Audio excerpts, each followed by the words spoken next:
अस्सलाम वालेकुम स्टूडेंट्स, मैं हूं आपका टीचर मुज़म्मिल हसन गुरेजा। आज हम स्टार्ट करेंगे FSc mathematics chapter number 3 exercise 3.8 है इंटीग्रेशन की। नीचे मैंने अपना WhatsApp number, Viber number, email address लिख दिया। अगर कोई प्रॉब्लम हो तो हम इससे कॉन्टैक्ट कर सकते हैं। जब आप मेरी ये वीडियोस देखें, इनको लाइक और शेयर करें और मेरे चैनल को सब्सक्राइब करें और साथ में जो बेल बनी होती है उसके ऊपर क्लिक लाजमी करें ताकि आपको नोटिफिकेशन मिलते रहें। आज हम स्टार्ट करेंगे question number 10।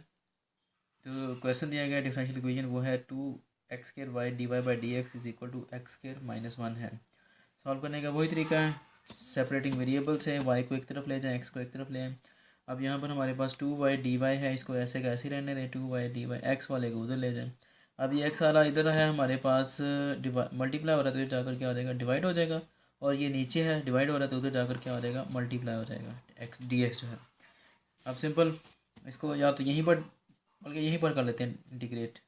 2y dy is equal to integral, अब ये आ रहा है साथ में इसको करते हैं क्या, x² - 1/x² आ गया, इंटू डी एक्स आ गया।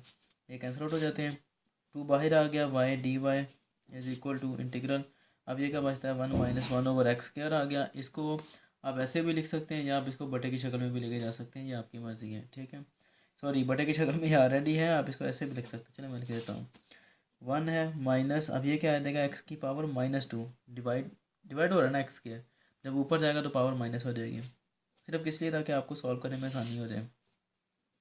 इसका इंटीग्रल क्या आता है, y²/2 इज इक्वल टू 1 का इंटीग्रल क्या आता है, x। इसका क्या आएगा, पावर में एक ऐड करेंगे -2 + 1 और इसी से ही डिवाइड कर देंगे, plus c constant of integration आ जाएगा। 2 से 2 cancel out, y² is equal to x। ये क्या आ जाएगा, -1 और ये भी -1, -1 क्या हो जाएंगे, +1, तो ये प्लस आ जाएगा।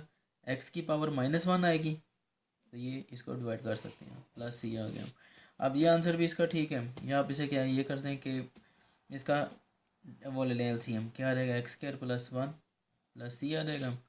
ये आंसर भी ठीक है, या आप इसे ऐसे कर सकते हैं, क्रॉस मल्टीप्लाई कर दें, x y² is equal to x² + 1 + इसके साथ भी आएगा तो क्या आ जाएगा, cx। ये आंसर भी ठीक है, जो मर्जी इसका सोल्यूशन ले लें इसका, ये ठीक है। अगर कोई प्रॉब्लम हो तो हम इससे कॉन्टैक्ट कर सकते हैं। अब इंशाल्लाह नेक्स्ट वीडियो में आपसे मिलता हूँ, तब तक के लिए अपना ख्याल रखिएगा और मुझे दुआ में याद रखिएगा। अल्लाह हाफिज़।